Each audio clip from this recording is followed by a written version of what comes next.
आप देख रहे हैं the him tales horror stories. प्रस्तुत एक और नई कहानी। पिछले भाग में आपने देखा कालिंदी के मंदिर में खून की बूंदें गिरी और नवजात बच्चों की मौत से गांव में मातम छा गया। मंदिर में गांव वालों के गुस्से और कालिंदी के रौद्र रूप के बीच एक काली तांत्रिक जंजीर बच्चे की रूह को खींच ले गई। कालिंदी ने चेतावनी दी, न्याय नहीं तो शांति नहीं। और अब गांव विनाश की कगार पर है। आसमान से हुई खून की बारिश थम चुकी है, लेकिन मिट्टी अब भी सुर्ख लाल है। सावित्री मंदिर की सीढ़ियों पर बेजान बैठी है। तभी उसकी नजर मंदिर के टूटे हुए फर्श पर पड़ती है। वहां मिट्टी में सना हुआ एक चांदी का ताबीज पड़ा है, जिस पर एक अजीब सा निशान बना है। सावित्री उस ताबीज को लेकर पुराने पीपल के पेड़ के पास पहुंचती है, जहां पुजारी बदहवास हालत में बैठा है। पंडित जी, देखिए मुझे मंदिर के मलबे में क्या मिला। ये कालिंदी का नहीं लगता। पुजारी उस ताबीज को देखते ही कांपने लगता है। उसकी आंखों में बरसों पुराना खौफ लौट आता है। ये निशान ठाकुर धर्मवीर के पूर्वजों का है। सावित्री, जिस दिन तुमने कालिंदी और उसके बच्चे का अंतिम संस्कार किया था, हम सबको लगा था कि उनकी आत्मा को शांति मिल रही, लेकिन हम गलत थे। धर्मवीर ने उस रात शमशान में अपने तांत्रिक से एक घिनौना खेल खिलवाया था। क्या मतलब? धर्मवीर ने चिता की आग ठंडी होने से पहले ही उस तांत्रिक के जरिए कालिंदी के अजन्मे बच्चे की कच्ची रूह को अपनी तांत्रिक शक्ति से खींचकर एक चांदी की डिब्बी में कैद कर लिया था। उसने कालिंदी को तो मुक्त होने दिया, लेकिन उसकी ममता को अपनी मुट्ठी में बंद कर लिया, ताकि वो जब चाहे गांव पर अपनी मर्जी चला सके। ठाकुर धर्मवीर अपनी हवेली के गुप्त तहखाने में खड़ा है। मेज पर रखी वो चांदी की डिब्बी अब दहकते कोयले की तरह लाल हो रही है। डिब्बी के अंदर से बच्चे की मासूम आवाज नहीं, बल्कि किसी खूंखार जानवर के गुर्राने की आवाज आ रही है। तांत्रिक, ये क्या हो रहा है? ये डिब्बी इतनी गर्म क्यों है? ठाकुर, कालिंदी का गुस्सा बढ़ रहा है। जैसे जैसे मां का क्रोध बढ़ता है, उसके बच्चे की रूह को उतनी ही ताकत मिलती है। ये बच्चा अब उस जंजीर को तोड़ना चाहता है। अगर ये बाहर निकल गया तो अपनी मां के अपमान का बदला लेने के लिए सबसे पहले आपका गला चीरेगा। धर्मवीर को अब एहसास होता है कि उसने जिस आग को पाल रखा है वही उसे जला सकती है। वो डिब्बी को वापस ताले में बंद कर देता है, पर मौत का डर उसके चेहरे पर साफ नजर आता है।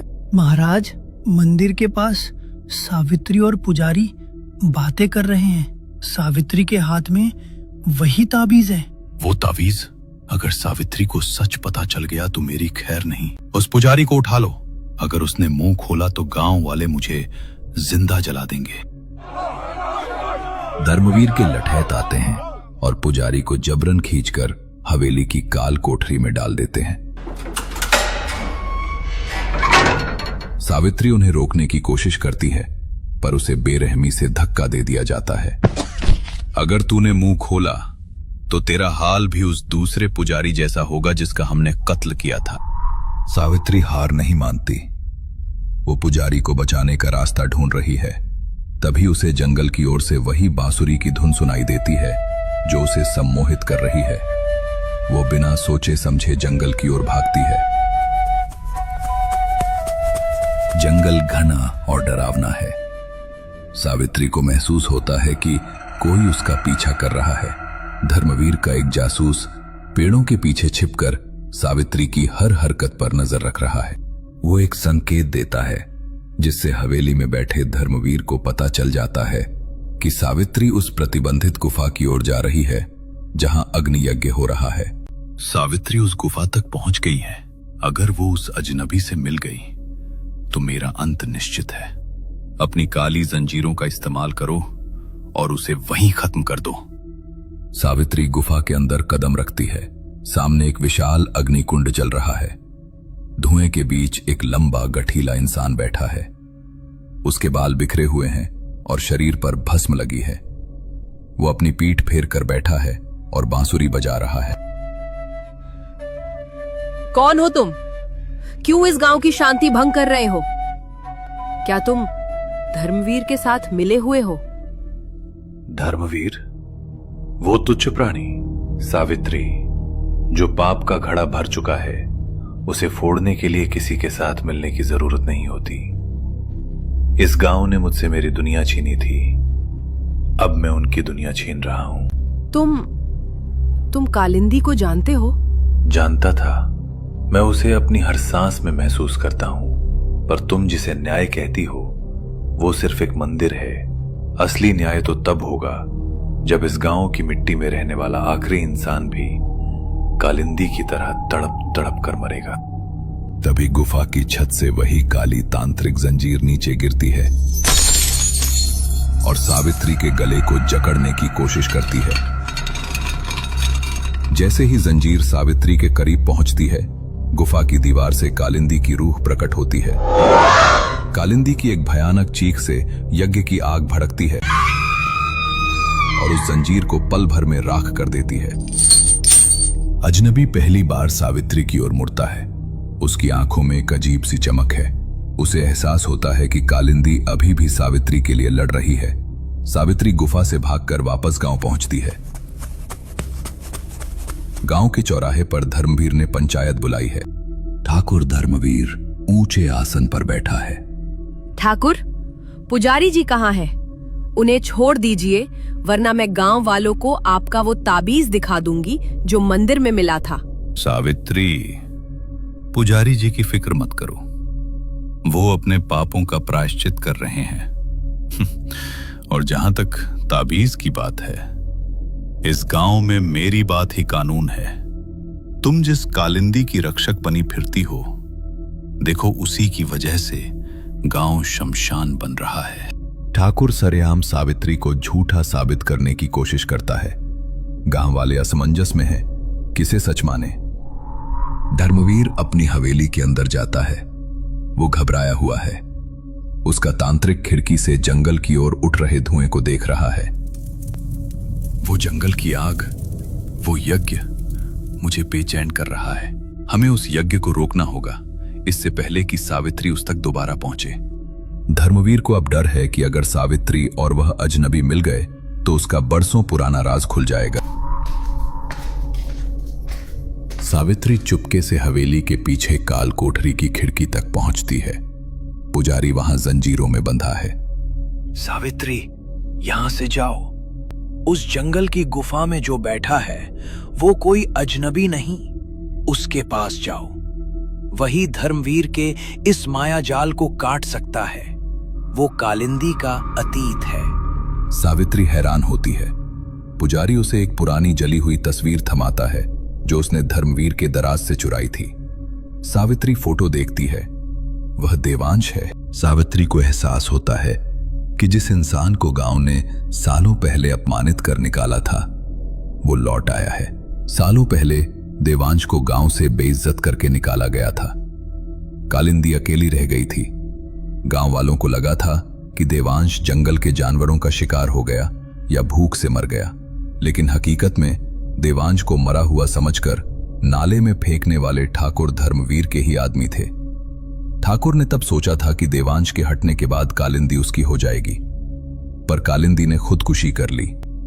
देवांश तब से प्रतिशोध की आग में जल रहा है। सावित्री गुफा में पहुंचती है। इस बार माहौल और भी डरावना है। यज्ञ की आग का रंग बैंगनी हो चुका है। गुफा की दीवारों पर खून से कालिंदी का नाम लिखा है। देवांश, मैं जानती हूँ तुम लौट आए हो, पर तुम गांव को क्यों सजा दे रहे हो? कालिंदी तो अब देवी बन चुकी है। देवी? जिस गांव ने उसकी कोख उजाड़ दी, उसे देवी कहकर पूजना उनका पाखंड है। मैं यहां उसे मोक्ष दिलाने नहीं, इस जमीन को शमशान बनाने आया हूं। अचानक गुफा की छत से काली जंजीरें नहीं बल्कि सैकड़ों बिच्छू और सांप गिरने लगते हैं।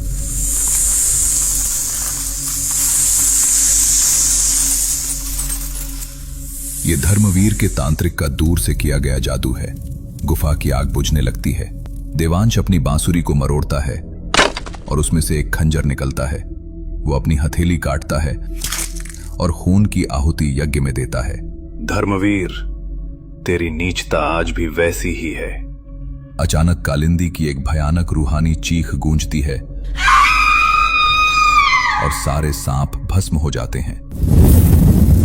सावित्री को पहली बार समझ आता है कि कालिंदी की रूह देवांश और सावित्री दोनों की रक्षा कर रही है। तभी गुफा के बाहर से ठाकुर के लठैतों के चिल्लाने की आवाज आती है। उन्होंने गुफा को घेर लिया है। सावित्री वहां से भागती है।